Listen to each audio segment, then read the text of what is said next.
नमस्कार, NMF news पर आप सभी का बहुत स्वागत। मैं हूं आपके साथ अभिषेक पुंडीर। 13 नवंबर को उत्तर प्रदेश की 9 सीटों पर उपचुनाव होने वाले हैं। चुनाव की तैयारियां चल रही है। दूसरी तरफ योगी आदित्यनाथ का जो बयान है, बटेंगे तो कटेंगे, वो उत्तर प्रदेश के साथ साथ महाराष्ट्र, झारखंड के अलावा देश भर में चर्चा का विषय बना हुआ है। इसी बीच आज मतलब शाम के वक्त उत्तर प्रदेश के मुख्यमंत्री योगी आदित्यनाथ दिल्ली पहुंचे, जहां सबसे पहले वो प्रधानमंत्री नरेंद्र मोदी से मुलाकात करेंगे। उसके बाद जेपी नड्डा बीजेपी अध्यक्ष से मुलाकात करेंगे और उसके बाद गृह मंत्री अमित शाह से देर रात उनकी मुलाकात होगी। कहा तो यही जा रहा है कि उपचुनाव की क्या तैयारियां चल रही हैं, उसकी रिपोर्ट वो प्रधानमंत्री के सामने लेकर गए और साथ ही जो महाकुंभ की तैयारियां चल रही हैं, उन तैयारियों वो कितनी तैयारी हो चुकी है, किस स्तर पर तैयारी चल रही है, उसकी जो पूरी डिटेलिंग है वो लेकर प्रधानमंत्री मोदी के सामने गए हैं। साथ ही इस बार के महाकुंभ का जो नया लोगो होगा वो भी प्रधानमंत्री को सौंपना है। इसीलिए अचानक योगी आदित्यनाथ दिल्ली पहुंचे हैं।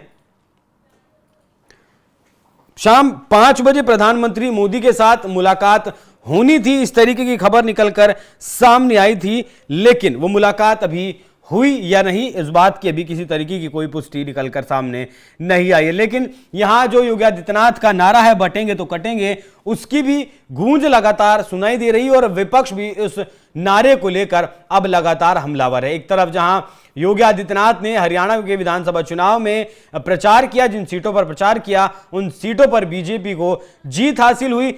वो जो नारा था 2 महीने पहले 26 अगस्त के दिन आगरा में जो नारा योगी आदित्यनाथ ने दिया था, वो नारा हरियाणा के चुनाव में टेस्ट कर लिया गया और अब वही जो नारा है, उसी नारे के ऊपर झारखंड और महाराष्ट्र में भी बीजेपी चुनाव लड़ रही है।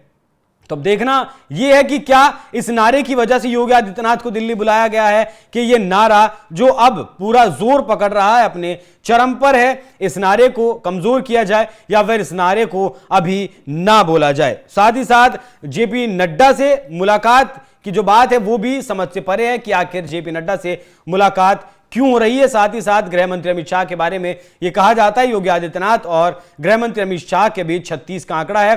हालांकि इससे पहले कुछ तस्वीरें अभी एक कार्यक्रम की सामने आई थी जिसमें योगी आदित्यनाथ और गृह मंत्री अमित शाह दोनों हंसते हुए और बोलते हुए दिखाई दे रहे थे। तो ऐसे में वो सारी जो अटकलें लगाई जा रही थी कि दोनों के रिश्ते सामान्य नहीं हैं, वो कहीं ना कहीं खत्म हो गए थे और आज एक बार फिर से गृह मंत्री के साथ सीएम योगी आदित्यनाथ की मुलाकात ने यह साफ कर दिया कि बीजेपी के भीतर जो आवाजें उठ रही थी वो कहीं ना कहीं सही हैं। यहां एक बार केशव प्रसाद मौर्य जो उत्तर प्रदेश के डिप्टी सीएम हैं, उनकी भी बात कर लेना जरूरी है, क्योंकि डिप्टी सीएम की तरफ से यह कहा गया कि योगी आदित्यनाथ ने जो बयान दिया, बटेंगे तो कटेंगे, वो बयान बीजेपी का बयान नहीं है, वो बयान पार्टी का बयान नहीं है, वो बयान योगी आदित्यनाथ का अपना व्यक्तिगत बयान हो सकता है। हालांकि बात उनके तरफ से भी यही कही गई, प्रधानमंत्री की तरफ से भी यही कही गई, लेकिन बस शब्द बदल दिए गए। प्रधानमंत्री मोदी और केशव प्रसाद मौर्य की तरफ से कहा गया एक रहेंगे तो सेफ रहेंगे। मतलब अगर मतलब दोनों बातों का निकाला जाए तो मतलब एक ही है।